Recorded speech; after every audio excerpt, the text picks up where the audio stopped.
So today I'm going to be doing something new on the channel, and by this is just doing a review of a game that I've been playing recently. So the game I'm going to be covering today is Wizardry variants Daphne. So the game is a turn-based RPG with a few different mechanics that aren't necessarily turn-based, but like while you're in a dungeon, there might be roaming enemies just wandering around that you can stumble upon, but it's not like they respawn every 10 seconds and you're just going to get constant encounters. You can really play the game, wander around without encountering enemies too often. Most of the battle, just battling itself and just gameplay, is done just in this turn-based environment. A couple of things about the game, just as far as the platform goes. The game is available on Android, iOS, and Steam as well. You do need an internet connection, at least on mobile.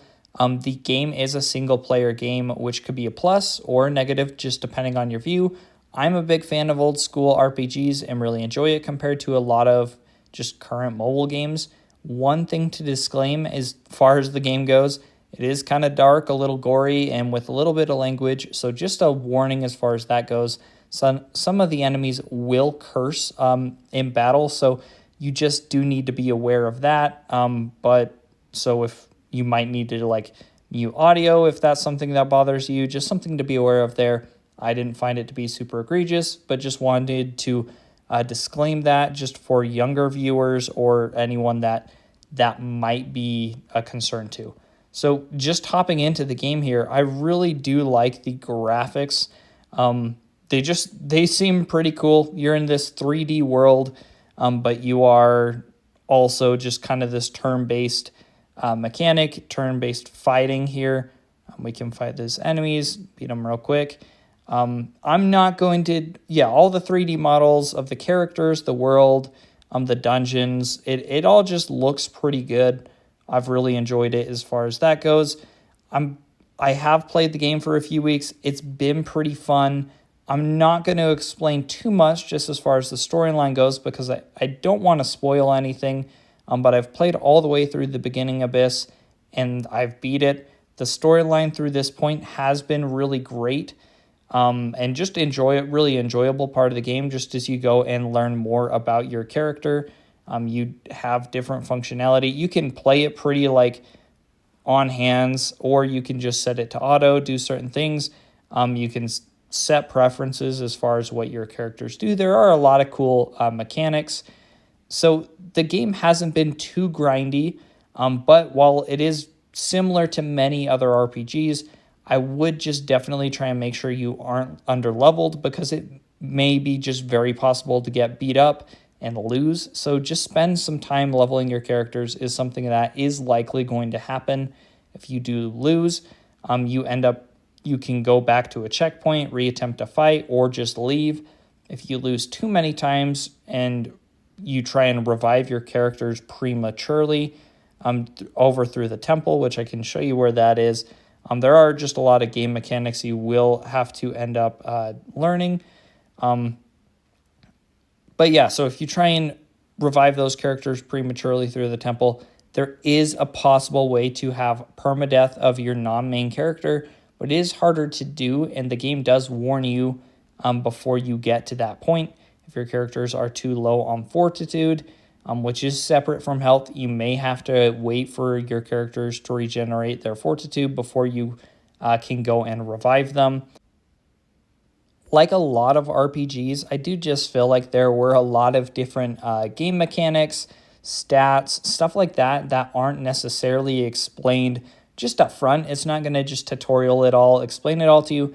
You do have to learn your way through it, try and dig through, read some things, figure it out. If you are stuck or struggling, there is like a Reddit and a wiki threads that can be helpful. Or you're welcome to leave a comment as well, and I can try and help with what I know just from playing the game a few weeks.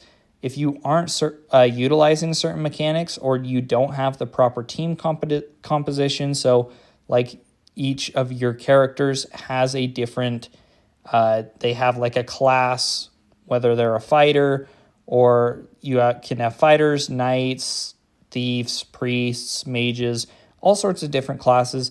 If you don't have certain classes like priests and mages are kind of important ones, then part of the game can be very difficult. I did play the game as a free-to-play player up to this point without any issues. There are a couple of things you can spend real money on in the game, but especially in the early and mid-game progressing, playing as a free-to-play player is totally doable. I went and just beat the beginning Abyss in its entirety, didn't have any issues as a free-to-play player. Real money purchases, they're primarily for like, so if we go over to the jeweler here, you can go and you can buy like bones, gems, limited event passes, different things that can either just help you get like acquire legendary characters that just naturally can learn better skills, speed up certain things rather than just waiting for farming. From what I've heard from other players, late game this can be a little frustrating if you're just trying to get certain characters, but there is currency that you can also earn as a free-to-play player just by going and logging in, playing, completing daily quests, that you can go and get some of these characters, some of these bones, remains, in order to get legendary characters as well. It's not a pay-to-win's just going to rule everything. It's not like it drastically changes certain things, but it does make it easier to get better characters, but you can also kind of like grind for them or just use not legendary characters as well and still have a very enjoyable experience. Overall, if you like RPGs, I'd highly recommend checking out the game, especially if you are playing on mobile, just because as far as a mobile turn-based RPG goes, I haven't come across quite many like it on mobile. I feel like this game, it doesn't have too many forced time elements here. If you're looking to just play a game for a few hours, you absolutely can, especially if you just make sure your characters get healed and stay healthy. It's not like at other games where there's a built-in energy system that just limits how much you can do at a time. Then you have to it forces you to log in every day, complete certain tasks. I did feel like I was just really able to play a lot of this game at my own pace. But that's it for this video. Let me know if you try out the game, and then if there's any additional guide videos or anything else you'd like to see here.